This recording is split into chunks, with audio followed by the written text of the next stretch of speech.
What's going on, everybody, and welcome into Forte Catholic. I am Taylor Stroll, and I'm joined today by the best beard of my co-hosts. I know Liv Harrison's a close second, but Bearded Blevins is here, Mr. Co-host extraordinaire. How are you, John? I'm good. I'm doing well. How are you? Well, dude, calm down, man. Too much energy that you're bringing right now. I was about to roast Father Anthony. Like, Father Anthony's going to be more offended than Liv is at your joke about beards there. You know why that's true? Because Father Anthony listens and Liv doesn't. Yikes, but I do. You do now, which makes me so proud of you.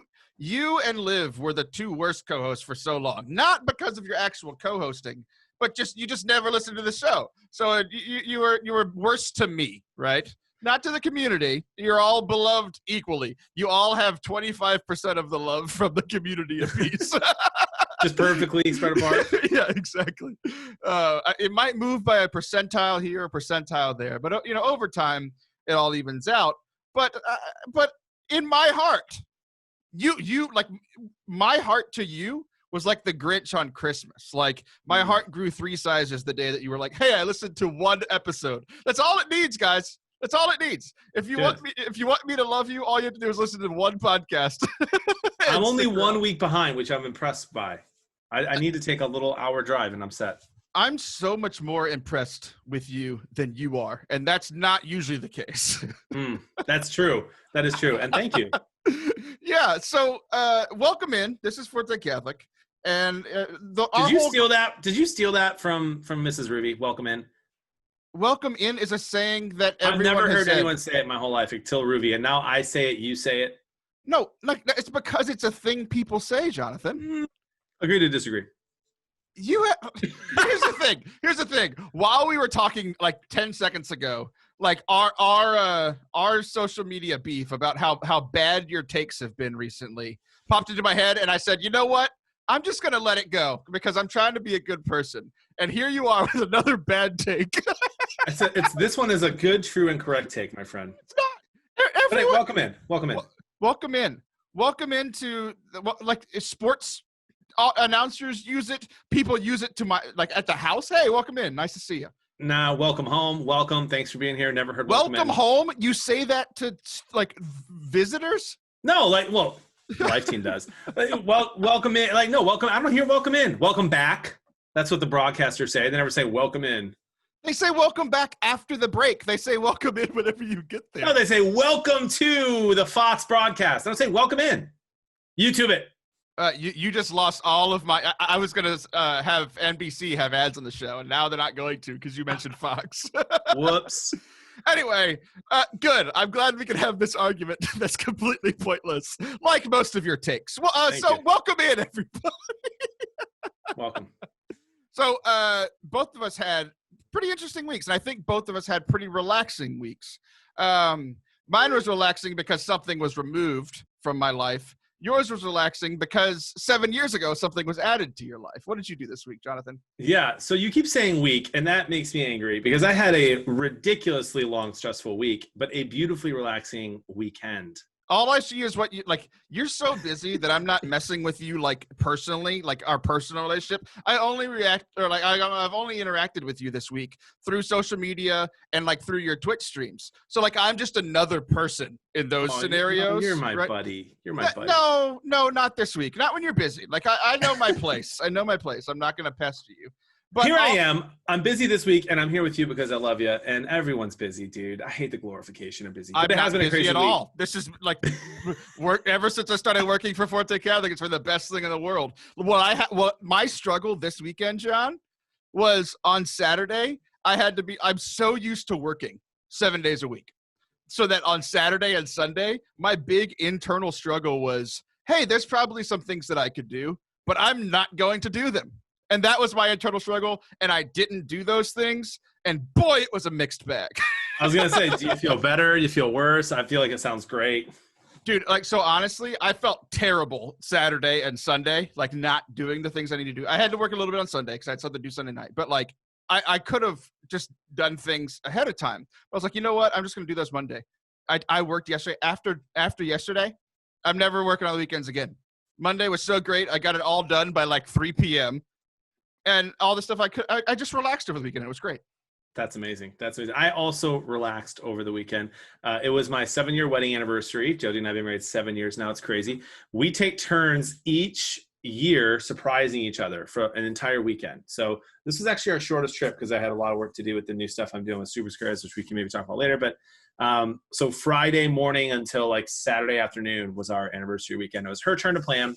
So I drove to Wisconsin where her and the kids were for the whole week. So I had a lot to get done last week for my normal job and for the Super Square stuff. So I was excited to see the kids and Jody for a little bit. And then we left for our anniversary trip and she took me to like this just small town, Appleton, Wisconsin. And we had this beautiful, like cool looking, like classy hotel. And we get there. It was just, I was like, okay, what's that? We had this nice lunch before that. And I was like, all right, like, what are we doing? You know, like usually we're always doing something. Like we're going to go to a brewery tour, or we're going to go to a winery or to a distillery or to, these are all alcohol related. I know, I was about to say. Or we'll do like hiking or we'll go to a beach hiking or like with a beer or yeah, we've done cruises with booze. But it's usually just like, let's go do a bunch of fun stuff. And then like, maybe we'll relax later. But so we get to the hotel and I'm like, all right, like what's next? You know, like it's 2 or 3 p.m. She's like, well, it's just a little bit of a walk, but you don't need to like wear a coat or anything. So we walk downstairs into the hotel and she looks at me in the lobby and I was like, oh no. And there's a spa like in the hotel.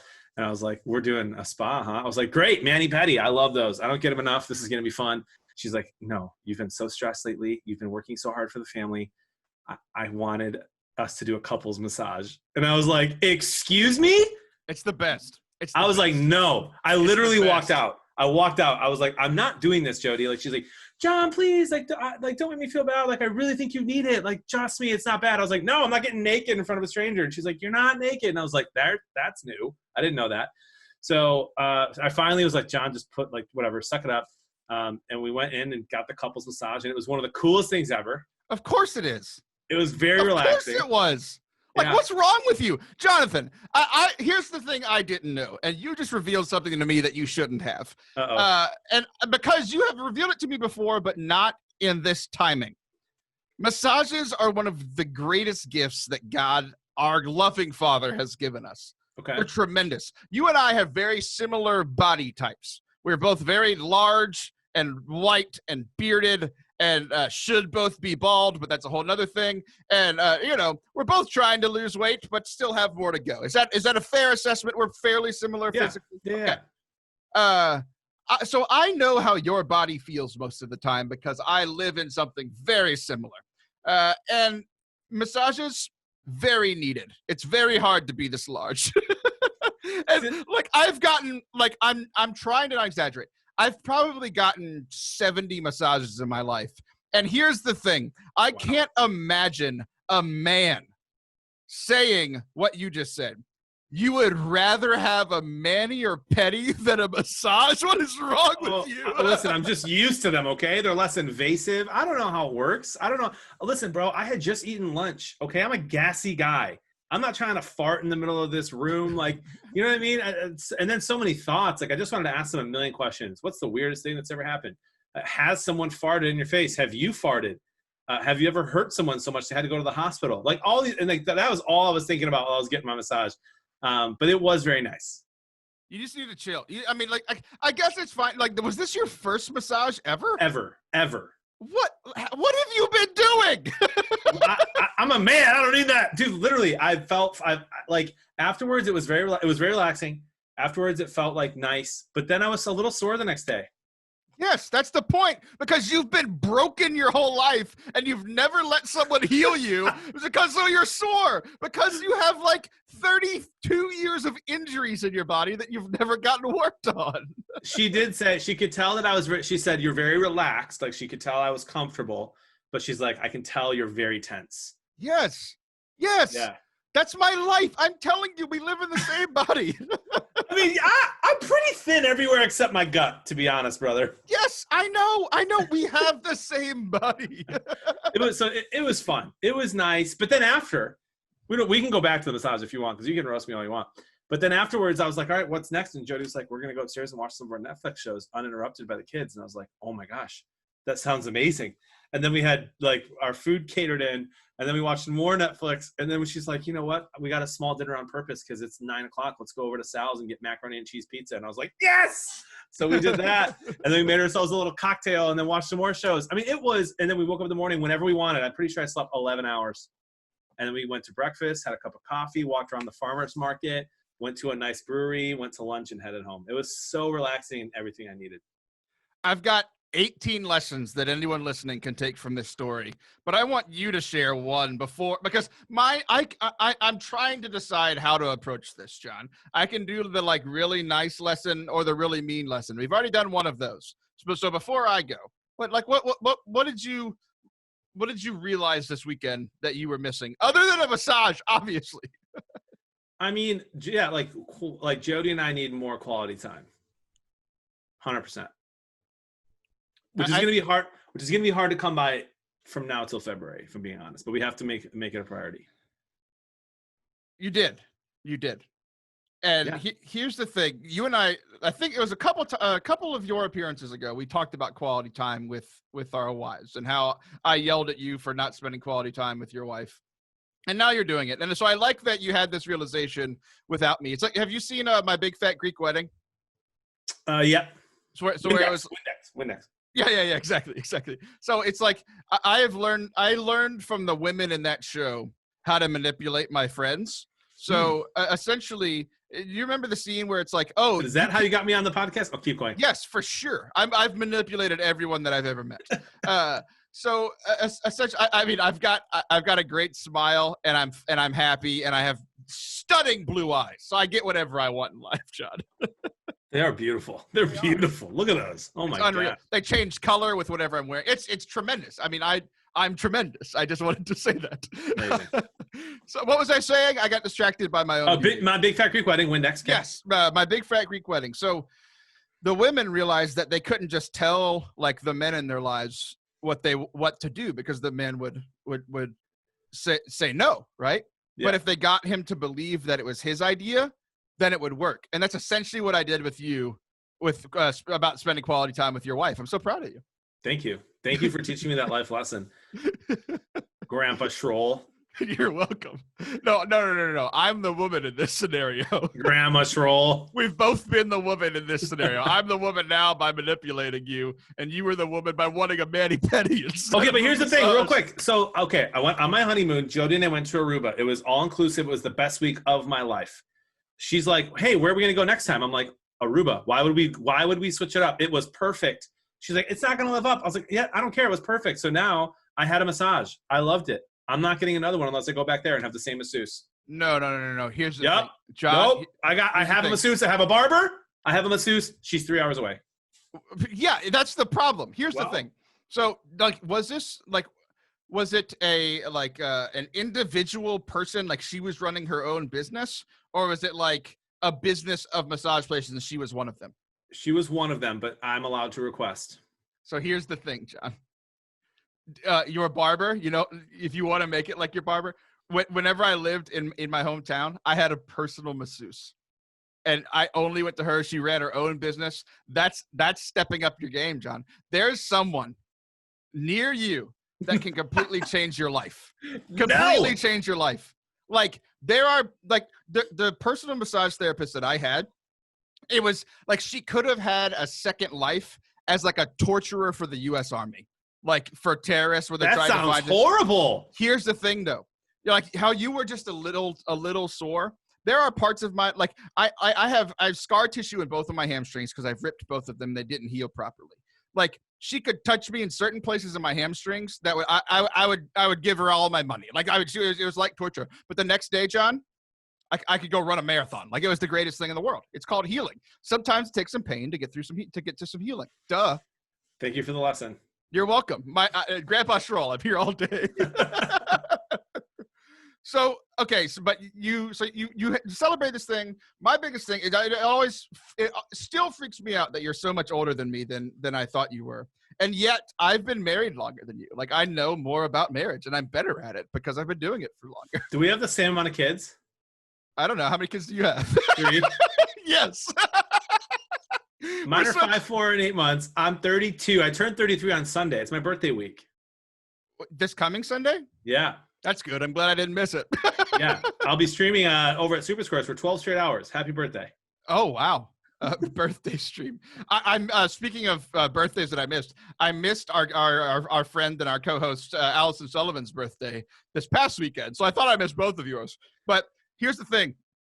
I thought, hey, I need to text Allison. Hey, I need to call Allison. Hey, I need to text Allison. I had that thought 10 times in the day, and I was just doing other stuff. I was like, oh, I'll do it when I'm done.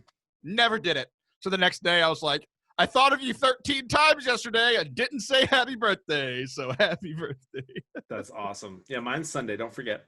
I will. So you got to spend this great time with your wife. So I just obvious lessons for people listening. One, get married to someone who will encourage you to do good things that you don't want to do, like get massages. Like if you're looking for a spouse, find one that will help you get massages and get over your dumb fears and help you become more of a man and not get a manicure and pedicure. That's the primary lesson. But also, like, we don't realize sometimes that how stressed we are until we take a day, 2 days to just relax. So both of us got to relax this weekend. I feel rejuvenated. Jon is a little less stressed than he was. I feel great. Great. I'm proud of you. You also had a pretty cool experience. You told me, like, I do all the prep for the show. You people never do anything. But you were like, I've got a story today. And I haven't heard it yet. So you've got some kind of miracle happen in your life. Why don't you tell me? Yeah, so I got to say, man, like, you always are, when we do the show, like, you almost always bring up faith first. I'm a director of evangelization. It's actually my job to never bring it up. Oh, but you always do. I'm just kidding. COVID's been, we talked about our faith in COVID and prayer and all that kind of stuff. And I'm still like having a hard time prioritizing Sundays with my family. Like mass is still kind of weird here in Illinois. And it's like half open, but not really. And we have a little baby. So it's just been weird. And often I've been doing ministry for 12 years. And so as you know, it's easy to just rely on yourself sometimes, you know, you're like, oh, I can go give this talk, or I have this many connections. So someone will come through and speak at Theology on Tap. And so kind of doing that. It's just been kind of happening, and God has worked through it in spite of myself. And we're doing this new thing this year where every single Tuesday night, literally, like the diocese is only letting us meet with parents and children in our church, in our parish, once a month in person. That's it. And so instead of like doing catechesis once a month and having the catechist forget names, or, you know, the kids not even remember who's in their class and stuff, we decided to do Tuesday nights, like kind of like XLTs, like adore, adoration, praise and worship, a talk, right? And we're inviting the entire family. So every Tuesday, different grades and their parents will be invited to the church. We're going to have a talk, praise and worship, adoration, silence, benediction. It's going to be beautiful, right? And it's my idea to like really reach the parents. Like, because the parents are going to be able to come, and now we're going to finally be able to say like, hey parents, like it's time for you to fall in love with Jesus and for you to take that next step, and then for you to join Alpha and learn about the Catholic faith and all this kind of stuff. So I'm very excited about it. Problem: all of my connections for musicians, and I have many in this area, can't do Tuesday nights. They all have their own thing. A lot of them, like our own music guy, who's incredible, has 2 choir practices that night. He can't rearrange because life's nuts with COVID. And so yesterday I sit down, our first one's tonight. I sit down yesterday morning and I'm like, well, we'll cancel tomorrow night's music. That's fine. It's informational anyway. And we'll start these adorations and stuff, you know, like first week of October, and I'm going to have to find musicians. But I sit down at my desk and I was just like, Lord, I am sorry for relying on myself. Can you please help me out here? Throw me a bone. I need to fill like 60 sessions. Like I need help. And all of a sudden this notification pops up on Facebook and I see Craig Colson. Do you know Craig Colson, Taylor? I don't. Big musician, big Catholic guy, like grew up playing with Tom Booth and Matt Maher from Arizona. He just moved to Illinois. So I see the notification. I remember, oh, he moved to Illinois. I wonder how far he is. I give him a call. We catch up. Haven't talked to him in years. He's like, dude, I'm at this awesome new parish. We only have 3 masses a weekend that I have to do. I'm way used to more than that. Like, I'm looking to do some more stuff with like adoration, life tea, and XLT kind of stuff. Do you have anything going on? I was like, well, here's the thing. Every Tuesday we have this. So I explained it to him saying, don't overcommit. You know, you let me know if you can do 1 or 2. He calls me back that night, later last night, and goes, Jon, I can do almost all of them but 3 all year long. I was like, are you kidding me? He's like, I can't wait. And looks like you need one tomorrow. Is that still true? I was like, wait, you can come tonight? And he's like, yeah, I'll be there. Let me know what I need. And I was like, oh my gosh. So we have not only a musician, but one of the literal best Catholic musicians leading worship for our entire essentially parish of religious ed, 1 through 8th grade, parish and school side all year long, all because I just threw up a Hail Mary on a Monday morning. So God once again just, punched me in the face and was like, rely on me, you idiot. And it's been great.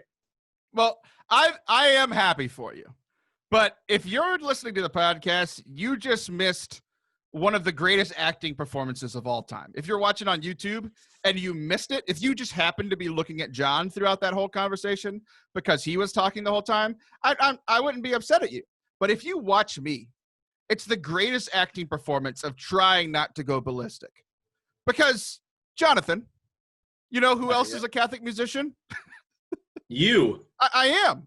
And you live in Texas. I would love to do ministry with you, and you've never invited me to your parish. You live in Texas. It's COVID. We can't fly people out, dude. Yes, you can. I can go on planes. I was supposed to come visit you a month ago. Brother, our budget, we are one of the wealthiest parishes in Illinois. Our budget has down by like 80% for spending this year. We're not flying anybody out. But here's the thing, Jon. I was already going to pay to come hang out with you. Like, you don't think I'd come hang out with you and be like, oh, yeah, I'll come do music too. Great. It's all you. Fly out. We'll see you. You can live here from December to May. December to May. No, there's only 3 left. You've given them all away. That's true. And you know what, Jon? To heck with you. I'm already booked tonight. I'm giving the talk at a youth ministry kickoff. Unbelievable. So to heck with Unbelievable. you. Isn't that a cool story, though?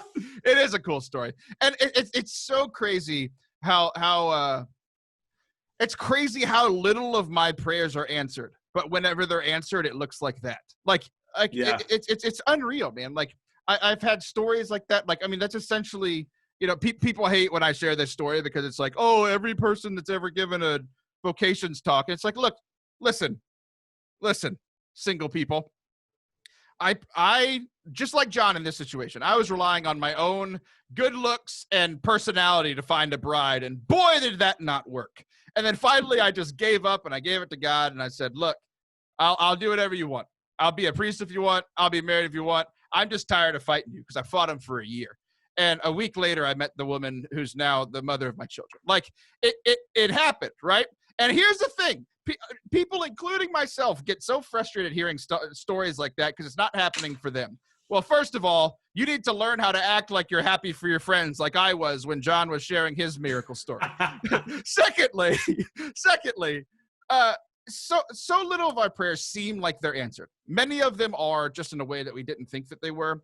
But that was one of the biggest times of prayer being answered in my life, like direct prayer, direct answer. So guys, I've got like 3 of those in my life and I've been alive for 30 years. So stop yelling at me that you're still single. It's not my fault. Keep yelling at Taylor. Don't yell at me. All right. Well, good. We got a good segment out of this because essentially we're yelling at each other. And by that, I mean, you're talking and I'm yelling at you. So I didn't get to share my story, but we need to take a break. So I'm going to share my story about what happened this week with me, my family, and the tree people. Don't go anywhere. Jonathan, you mentioned it in the first segment that you have a new gig going on called Super Squares. Why don't you tell people about it and why that they should come and hang out with you? Why that they should come and hang out with you? Why that they should come and hang out with you? I messed up and I wanted everyone to hear it thrice. Thank you, Taylor. Super Squares is incredible. It's a live game show that matches up with live NFL games where you have a chance to win prizes for free. We pay millions. All you do is pay attention. It's the game that you play while the game you watch takes a break. You download the Super Squares app. You get your random squares. It's kind of like squares at a party. If you don't know what that means, just Google it. And then you have to answer questions about the game, pay attention, answer questions about advertisements in the first, second, third, and fourth quarter. And whoever gets the most points has a chance to win hundreds of thousands of dollars of prizes every single week. For more information, go to getsupersquares.com. I've played. It's a lot of fun. Go to that website that he just said. Welcome back to Forte Catholic. I am Taylor Schroll. That is Jonathan Bearded Blevins. If you are listening live, you missed quite a first segment. You can always find the show wherever you listen to podcasts or on YouTube. Just search Forte Catholic. If you want to see Jon strangely raising his eyebrows the entire time that I'm doing the introduction to segment 2, youtube.com/Forte Catholic. We just hit 10,000 views on that, which is probably what Jon gets in like a day. But you know what? I'm proud of it. Good job, everyone. Jon, do you want to hear about how the tree people attacked my house this week? I really am very intrigued. Okay, the tree people came in in a swarm. They kept leaving us messages that the tree people were going to show up. They kept not showing up. Apparently, they don't like rain. The rain scared the tree people away. It finally stopped raining. The tree people showed up. They took one of the trees, and it's like it was never there, and then it was all gone. Okay, so we bought this house 5 years ago, and there was a tree right whenever we bought the house that it went straight up, and then about halfway through, it like 45-degree angled. It went completely over the house. Absolutely terrifying.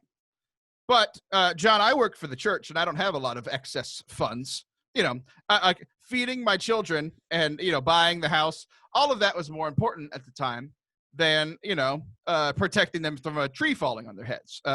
So it's very strange. But the tree was fine. People looked at, like, the people that when we were buying the house are like, it's a strong, sturdy tree. It's not going to fall. Like, maybe branches, just like every now and then get up on the roof, trim off some of the branches. It'll be fine. Okay. And then this year happened. So I've shared beforehand, like, 2020 and COVID added to my already most stressful year I've ever had in my entire life. Like, work was crazy. I was doing like 3, 4, 5 different jobs depending on the month. Like, it was just unreal. Like, I was super stressed out. I would get home. Like, it was one of those things that, like, have you ever like had a season in your life that was so stressful that you look back at it and you don't have any specific memory? You're just like, that 9 months was rough. You know, like that's essentially how like August 2019 to like 2 months ago was for me. Like, I have like 3 specific memories from that time. Like, it was rough. And apparently during that time of stress and craziness, sometime in the fall, the tree in my front yard died. And I don't know if you know anything about trees, because I sure don't. But apparently dead trees fall easier. Now that's about as far as I could get. But how does one tell if a tree is dead? Well, here's the thing. Apparently over time, bark starts to fall off, branches start to fall off, like the leaves don't grow. Like, so like I started noticing it in the spring when the leaves didn't come back, right? When the leaves are on every other tree. I'm like, oh, that's strange. But that's the thing, John. The tree died in sometime in late fall, and I noticed it 3 weeks ago. Because it's in my front yard. I drive by it every time I leave or come home. This is on you. So it was completely dead and like could fall on my house at any time. Like, and I had no idea. I was just completely oblivious. I live so I like, especially when I'm stressed out, I live so much in my head that I don't notice the things around me. Like, I'll notice people. Like, I'm still pretty good with people when I'm stressed for the most part.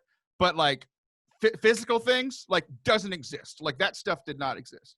So a guy comes and knocks on our house, and he's like, hey, do you want me to cut that tree down? Like, it's about to fall. And I look outside, I'm like, oh my gosh, how long has this thing been dead? And he's like, by the look of it, like, you know, this was the first tree person that showed up at our house. It's like, by the look at it, I mean, it died like in the winter, maybe even fall. I'm like, oh my goodness. But this guy had been cutting down a tree at my neighbor's house, and it took him like 6 weeks, and he's still doing it. And I'm like, it's one dude. Like, I get it. He's, you know, trying to, you know, it's his job. Fine. But I was like, I can't deal with that. Like, I just realized this thing could have fallen on my house at any time. I've got to get this taken care of now. So I look up tree people on Google, and I found some, and I called them, and they were like, yeah, we could come out. We'll come out today and look at it. And they came out, and they were like, yeah, that thing needs to come down like now.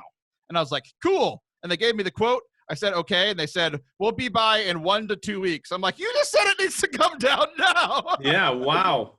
So, John, over the last 2 weeks, this thing that was threatening my family since the fall, I noticed 3 weeks ago, and like realized the like seriousness of it 2 weeks ago. And for the last 2 weeks, I just had to live in fear. Like, we just didn't hang out in the section of the house that the tree was hanging over, just because we didn't want to be crushed to death. Right? I want to see a picture.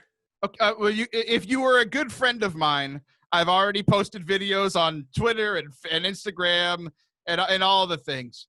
So the tree people come over. They finally come over after we've been stressed out. And John, like, it worked out perfectly. A swarm of them showed up.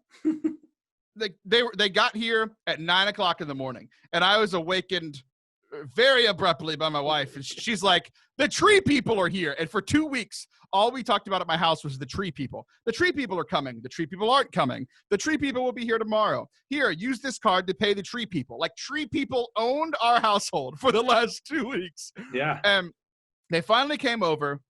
They cut down the tree. Huge tree. Big old Texas tree. I have a beard hair in my mouth.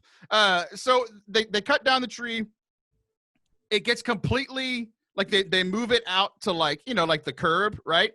And here's what's crazy. It worked out so perfectly. They did it on Monday morning. They came out at 9. They finished by like 11:15. The, like, big garbage truck that picks up brush came by at 11:30. Literally, the entire tree was gone by noon. Like, all the parts, everything. It's just like it's just like dirt on our front yard now. And this thing that has been threatening my family since fall that I saw 2 weeks ago is gone, John. Congratulations. I'm so happy. That is a little scary. It's also, you should have noticed that earlier, but I get it. Life's busy. And It is. also, like, why didn't you just do it yourself? What do you mean do it myself? Did you not hear the story? The tree is leaning over my house. If Push it the other way. I don't, how am I supposed to do that? Like this.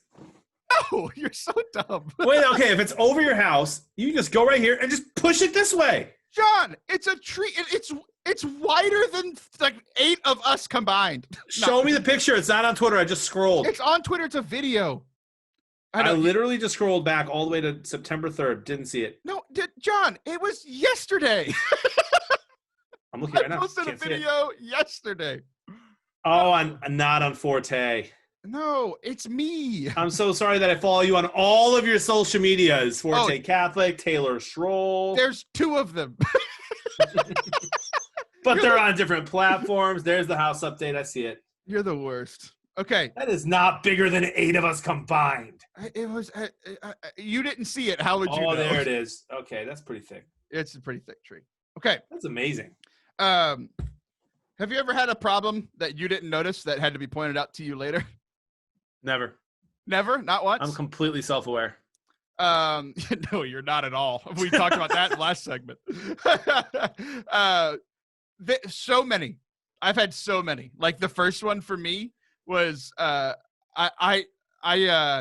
speaking of last segment, I went and led worship at this huge conference, 1,500 people, my first big conference that I ever did. And I'm on top of the world, John. Like, especially in like we talked about this last week. Like, you can get a little prideful when things go well in ministry. And it was my first big one. I was like 19, leading worship for this huge conference. And I am feeling on top of the world. My girlfriend is there, the person who's now my wife. My mom and my sisters drove up. Like, some of the kids from my home youth group drove up. Like, it was a big deal.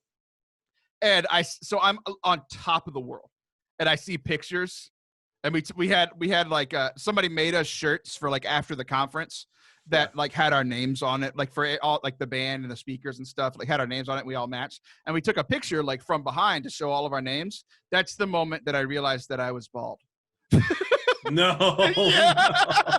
No one told me. Yikes. I had never seen the back of my head. You can't see the back of your head in the mirror. Right. When you're Mulan and looking in the water and you're trying to figure out who this girl is staring at me, staring straight back at me, like, there's no way to tell that you're balding. And I went from the moment of just, man, I am the coolest person alive to, oh my goodness, I've looked like this for God knows how long. Yeah. No one told me. I'm so less cool than I thought I was. Yeah, that's big. That's big. It was rough. It was rough. Nothing like that for you, huh? You're perfect. Yeah, I mean, I one time used the words pitch a tent during a talk when I was talking about Jesus and the disciples, the apostles wanting to stay there at the Transfiguration with middle schoolers, but the middle schoolers didn't notice. Only Joel Stepanek did. And at the end, him and my wife came up to me and they're like, you know, you said that, right? And I was like, yeah, what does that mean? They're like, it means not what you think it means. And I was like, oh no! Yeah. But like, no one like really caught it. If other people would have, but no, bro. I usually am pretty aware of my failings really quickly. My job in life, like my job in the ministry world, is to do what Joel did for you. It's to, like, I am just worldly enough to know when Catholics are saying dumb things. And it's my job in life to help coach my friends. But isn't that funny? That's like the only time I've ever done it because I'm pretty aware of that stuff too.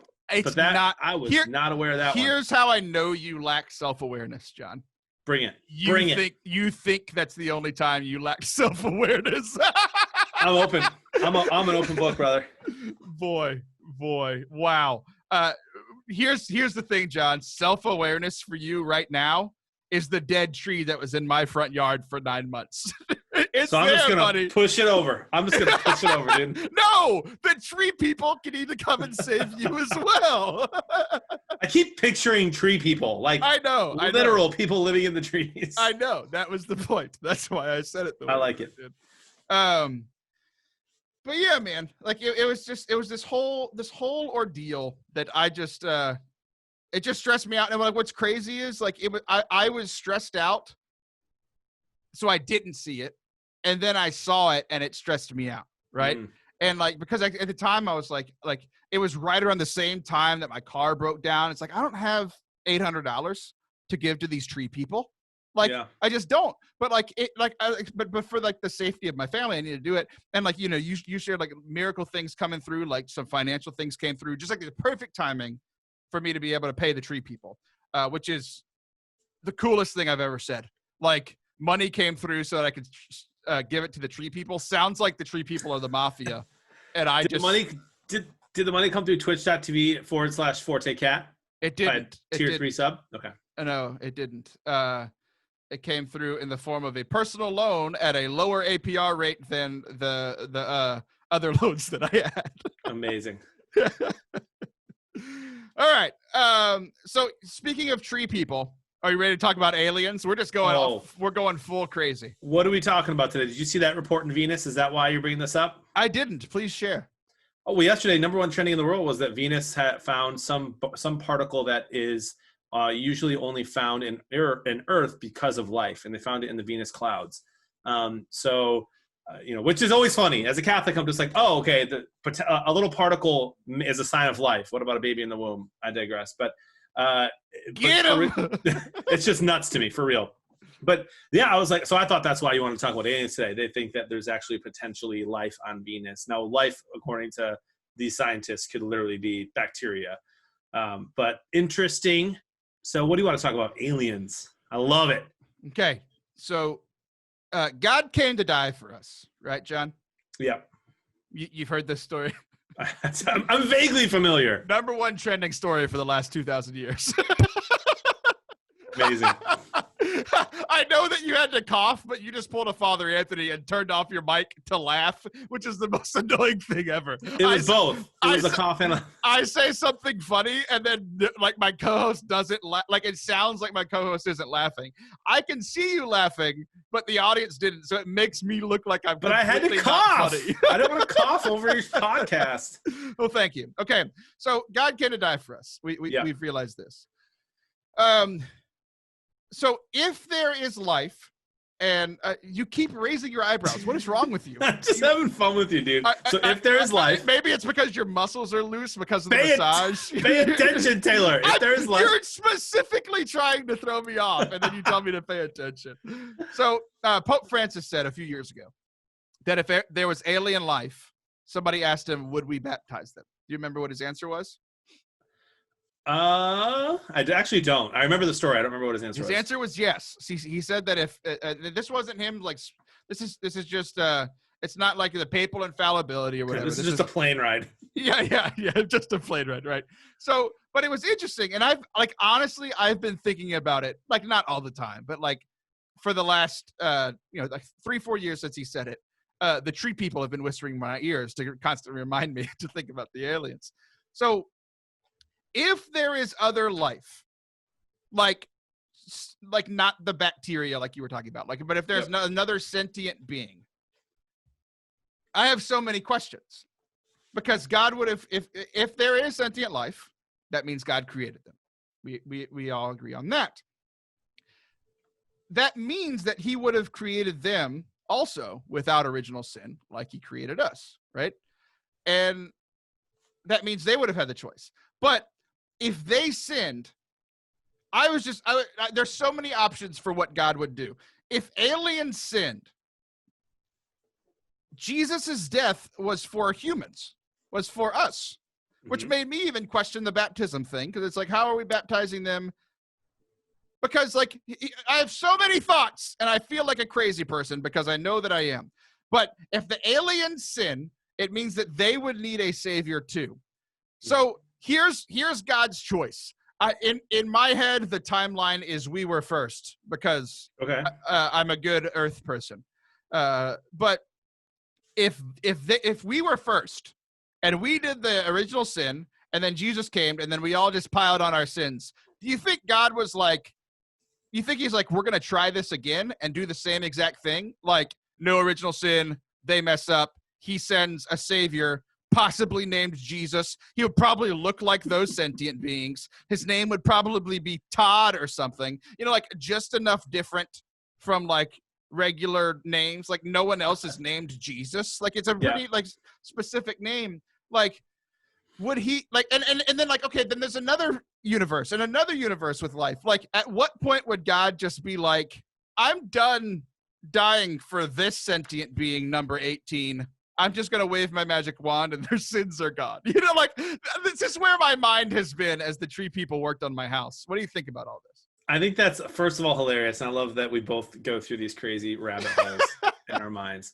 But we have to assume that God works within logic, within the confines of logic. And so to say that like he tried again somewhere else, they messed up, sent someone else, like that would make it seem like the whole thing was a test and not a relationship of love. So I don't think that's possible. I do think though that it is possible that there are aliens out there, sentient beings, not like you're saying. The question is, what's their nature? Like, are they still human nature? Like, or is it like this, Signs movie where they're like ghosts and can run through walls and can, swallow cars? So if they are human nature, then yeah, like theologically, I think absolutely, if they're made in the image and likeness of God, they're human of nature in some way. I think that's fine. That Jesus's death would count for them. But if their nature is something that's out like otherworldly, then we would just have to say it's possible. It's literally another world, John. But you know what I mean. Other species. I'm not a scientist, okay? But it would. I talked to Father Harrison a little bit about this once. It would require a different thinking of what the incarnation meant if Jesus were to save them. So my like hypothesis is that there are aliens probably somewhere out there. They probably are of human nature in some way, and therefore share in the incarnation of Jesus, and therefore Jesus's death counts for them as well. I'm going to go ahead and say I don't think there are aliens out there that do not have human nature, and that if they didn't, we would have to rethink the incarnation if Jesus saves them. I completely disagree with you. I think that there are signs like aliens, and they're so different from us that God created them, and obviously they did bad. Like we saw that in the documentary Signs. Like they did some bad things. And they did these bad things. So obviously they sinned, which means that they meant a savior. So Jesus, who like is the second person of the Trinity, and like yes, he has the form of a man. Like he looks like one of us because he came down and his name was Jesus and he was a real person that walked on our earth 2,000 years ago. But I think he can shapeshift and become Todd, the savior of the Signs people. But you're actually agreeing with me though then, because that would require us to rethink the incarnation. To rethink the incarnation, yes, but I don't think Jesus' death as a human being on this earth counts for the Signs people. I think he has to do it for them too. No. If you're saying that we can rethink the incarnation and that he can transform into them, the incarnation then changes a little bit and they can be saved by his death. But if he didn't die he wasn't on the cross as a Signs alien. He was on the cross as a human being. So I think he would have to be a Signs alien and go there. And here's the thing. Here's what's most fascinating to me about this. If we are like, because we are followers of Jesus, the second person of the Trinity, the one true God. But if he is on the planet of the signs aliens and his name is Todd, here we are, me and you, hanging out in heaven after our many years in purgatory, and we get there and there are the signs aliens and we're both looking at Jesus. Like, who are we going to see? Are we just going to magically see the race that we are, is in the human race or the signs race, or is he going to be able to flip back and forth? Like, it's all fascinating to me. And none of this means anything, but it's how my brain works, and I just wanted to share it with the world. I am glad you shared it with me. Tree people and aliens. Tree people and aliens. If you would have asked me when I started this show almost 4 years ago if I would do a segment on tree people and aliens, I would have told you to put me in a padded room. Oh, wait, I already am. That's our segment. We'll be right back. Don't go in. John, Forte Catholic is now a 501c3 nonprofit, which means that I was able to go and do this full time. So if the show is not better, it's completely my fault. I think it's gotten better. I know that I'm feeling a lot better. We've got a lot of cool things going on. We're doing our own show. I'm helping produce other people's shows. I've got 14 now, Jonathan. 14 other shows that I'm producing. And I will now be the producer of 1, if not 2 audiobooks. That's in the works as well. I'm having so much fun helping people create their content and really trying to help other people, to help build other people up as well. If you want to support the show or any of the work that Forte Catholic is doing, and also help feed my children, since I just gave a lot of money to the tree people, go to fortecatholic.com/donate to give today. Thanks a lot. Do it. John. Welcome back to Forte Catholic. John is doing everything he can to throw me off today, and it is slightly working. Boy, oh boy. John, Jesus is a friend of mine. Have you heard this song? Jesus is a friend of mine. I have a friend in Jesus. Okay, so he's a friendly guy, seen as a nice guy, except for the Pharisees. We all know that some of his best lines. If you're in a verbal argument, just go study the scriptures and read all the things that Jesus said to the Pharisees and use those against your friends. Like, woe to you, Taylor! Exactly. You brood of vipers, you whitewashed tubes. Like, that's how I'm mean to my friends, but they can't get mad at me because I'm quoting Jesus to them. So I'm sharing the word of God with them. So, John, do you think Jesus, being all good and perfect and holy and just like literally the embodiment of everything good, do you think he ever hurt anybody's feelings? Yeah. Who? I mean, a lot of people. He hurt people's feelings in the temple when he flipped the table. He probably hurt feelings by calling out sins when he would call out the sins of the people. He probably hurt. Well, am I supposed to give away the answer? I did send John notes, but it's a thing that we Peter. don't often... He hurt Peter's feelings a lot. He called him Satan. He called him Satan. You know? Another great thing to say to your friends whenever you're in an argument. Yeah, I mean, you're like literally Peter is just days away from being ready to give his life for the Lord, and Jesus looks at him and says, unless you let me wash your feet, you'll have no inheritance of me. It's like, okay, calm down. Like if I went to like your house, right? And just hang out with your family, and your dad just like, we're just hanging out, and he just looks at you and he's just like, Taylor, one more joke like that and your inheritance is gone. I'd be like, oh my gosh, this guy. Jesus, calm down is what we would say. But so, yeah, for Peter, it was actually perfect because he was actually talking to Jesus and therefore not taking the Lord's name in vain. So like most of other than Peter, who he literally founded a church upon, it was mostly his enemies. But I'm here to tell you that I relate with a whole new group of people in the scriptures. I am one of Jesus's friends. I don't consider myself one of Jesus's closest friends. I have a lot of friends in my life that are much closer to Jesus than I am. Not you. I was definitely not thinking of you. But so there's Peter, James, and John, and they are the close ones to Jesus. And I was reading the story a couple weeks ago, and I was just like, how disappointed and like how much of the disciples' feelings must have been hurt. The other 9 literally gave up their entire lives to follow Jesus, and yet Peter, James, and John got to see all the really cool stuff. It's like they paid extra. You know, like Mulan came out last week, and you had to, not only did you have to have Disney Plus, but you had to pay $30 on top of that. Like Peter, James, and John paid that $30. Everybody else just had the regular subscription. So like, they didn't get all the cool stuff. They didn't get the transfiguration. They didn't get all this other special stuff. And I would just be so upset. It's like I connected to that. It's like, Jesus, I've given up my life to follow you, and yet I don't get all the cool stuff, and these people get all the cool stuff. Like, what's wrong? What's going on, man? My feelings are hurt. Yeah, but like with what is that? What's that quote? With great, what is it? With great trust, with great something comes great responsibility. What's that quote? Are you serious, or are you being facetious? I'm being facetious. If you're being serious, I'm going to fly to your house and lead worship for your parish, and then I'm going to beat you up. With great power. Don't type it. Oh my gosh. You're not a man. You don't know that quote. You want a mani-pedi. What is wrong with you? Oh, with great power comes great. I didn't type anything, dude. Everyone on YouTube knows that you are lying. But seriously, like, I get it. I hear what you're saying. You're not wrong. Excited to talk about it. But I mean, like, dude, I probably would be one of the three. But I'd rather. You're I'd rather not Judas be than Peter. No, I'd rather be like the guy in the back who's just like, they're gonna have a lot of responsibility after this that I don't have to have. No, but here's the thing, though.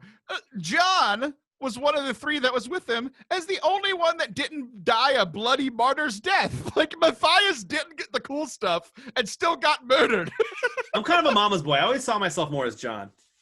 Yeah. Yeah, Mama's Boy explains just about everything from this episode. So. Thank you. But here's the thing. I was all frustrated about this, and then I was like, okay, here's the kind of takeaway that I had. I was like, I want to be close to Jesus too. I want to be a disciple. I want to be better. I'm not better, but I want to, and I want to. You know, like I want to be closer to Jesus, just like his disciples were.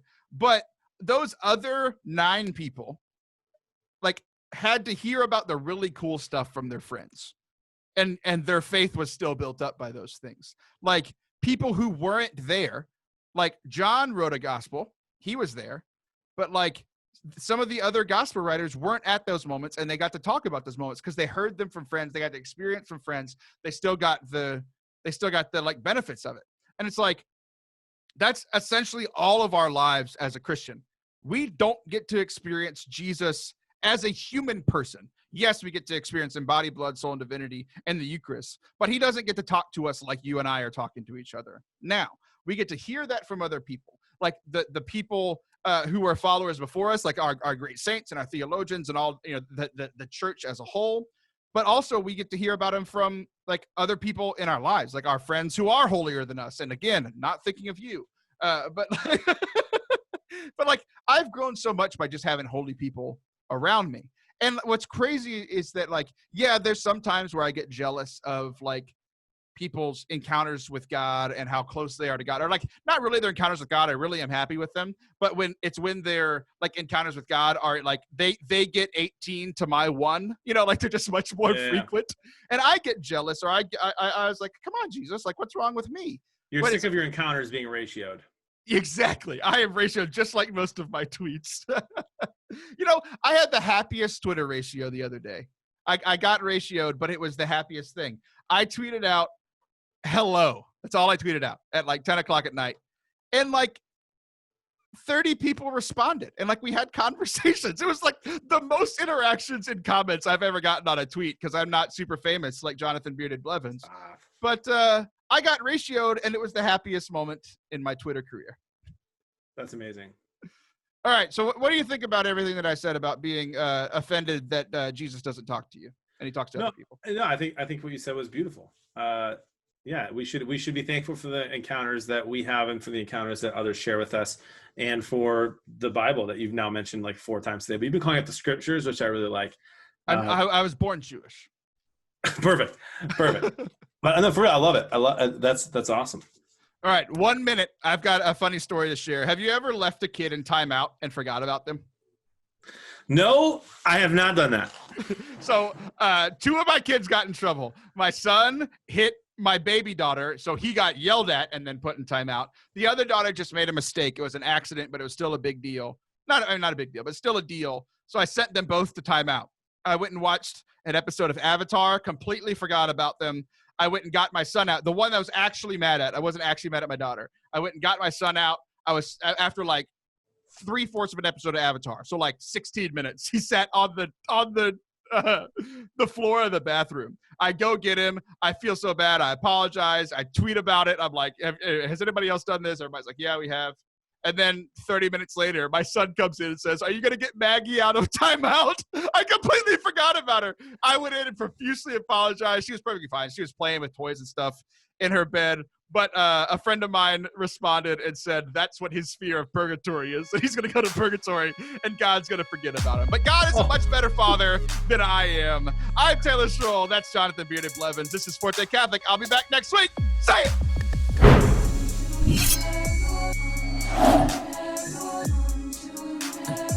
Do you or anyone you love have a problem with the trees in your front yard?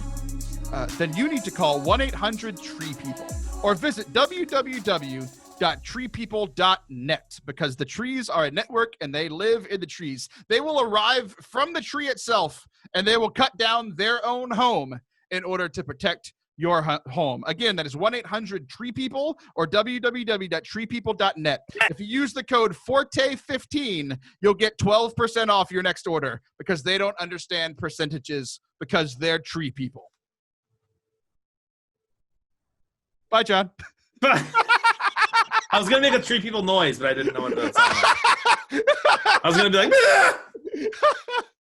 like, and that's the end of the show. Bye, everybody.